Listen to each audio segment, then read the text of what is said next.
So we have learned until now about what is the definition of a project and who are the stakeholders of a project.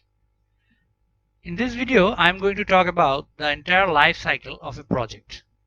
It is important to know about the stage your project currently is in and what are all of the stages in the life cycle of the project. Obviously, all projects have their own unique life cycles.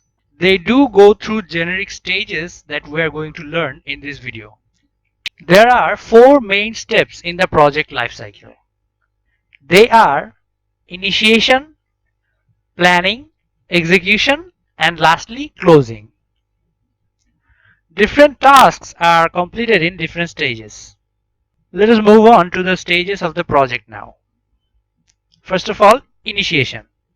When we are initiating the project, we need to know that who we are working for and what are their needs. We need to define the goals that we will be completing. That is just the initiation of the project. Then we have planning. We have to make a plan for the project beforehand. There we need to identify the scope of the project. Keep in mind, this is not the same as the scope of a product. I will elaborate on that in the next video. But if you want to know about the scope of a product, you can check my introductory video on project management. There I talk about it. After you have identified the scope, you need to figure out the tasks that you need to complete in order to reach the goals you have established in the initiation of project. In this stage, you also need to figure out which part of the project is going to get more between time, scope, and budget. Again, this was discussed in a previous video, and you need to know that it is highly unlikely that you are going to have a perfect scope and time and budget. One of them needs to be compromised. So you need to clarify the trade-offs in this stage. You also need to come up with a risk management plan in this stage. Every project has some risk. Your job is to anticipate them and come up with contingency plans if something goes wrong. You need to plan out the project with the resources available with you. That is why you need to allocate your resources. And then we have the execution stage. This is the stage where you will be actually working on the project. While performing the work, you need to monitor and see if the work is actually being performed as you planned. Then you need to communicate the report of your monitoring. If the tasks are not being performed properly, you need to correct them. If it is satisfactory, you need to maintain the course. Here you need to remember that another thing, that these three are not a one-time thing in execution stage. What I mean by that is you just don't monitor, communicate, and correct once. This is a continuous process. That means you will keep performing these tasks until the last stage of a project. Now we have closing stage. Here you just finish the task and sign off. But the sign of a truly good project manager is that they analyze the project and find out how everything went after everything is finished. It might not help the project all the time, but it is definitely helpful for future projects. I have already told you, all of the projects are not going to have the same type of experiences. In some projects, you might spend equal amount of times in all four stages. There can be projects that do not require a lot of planning, but the execution takes the lion's share of time. For example, the construction of a building or a road. Planning is definitely necessary there too, but the execution takes longer than the planning part. In other projects, you might have to spend a lot of time planning instead of doing the tasks. Maybe the tasks are time bound and you have to plan a lot to make sure everything goes as smoothly as possible. Now let's talk about a few examples so that it is easier for everyone to understand. First of all, my favorite example, the class project. Start the project when your professor assigns you the project. Then you plan about how you are going to complete the project as a group.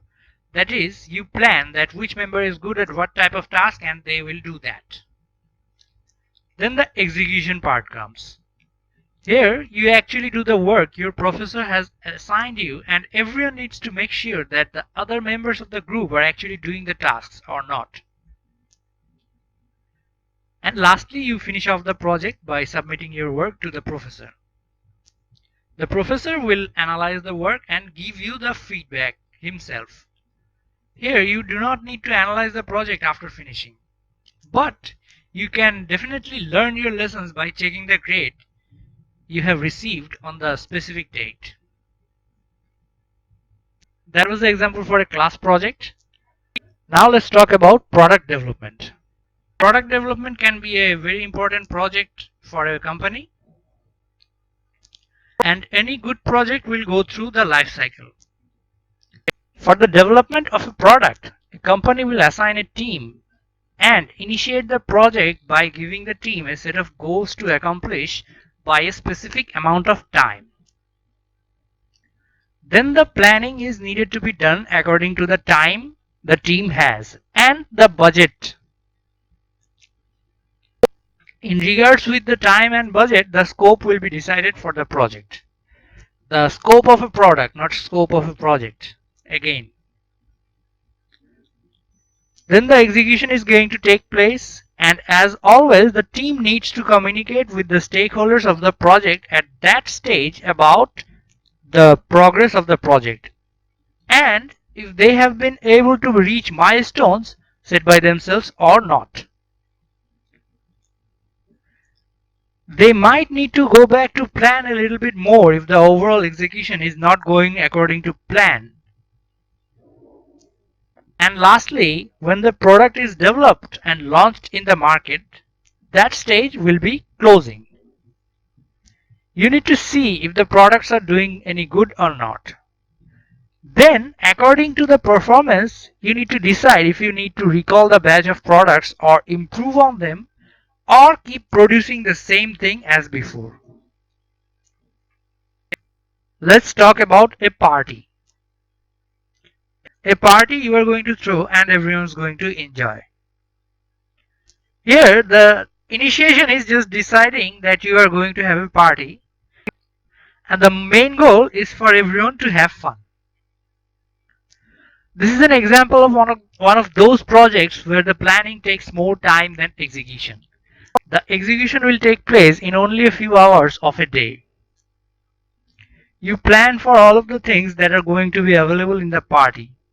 Time, scope, and budget also come into play here. And on the planned date, you invite people and have fun.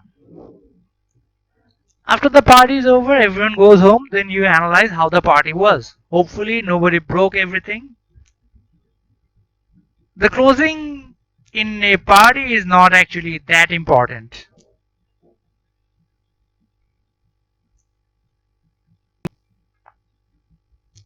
And with that, I would like to end this video. Thank you all for watching, and I hope that you learned something new today.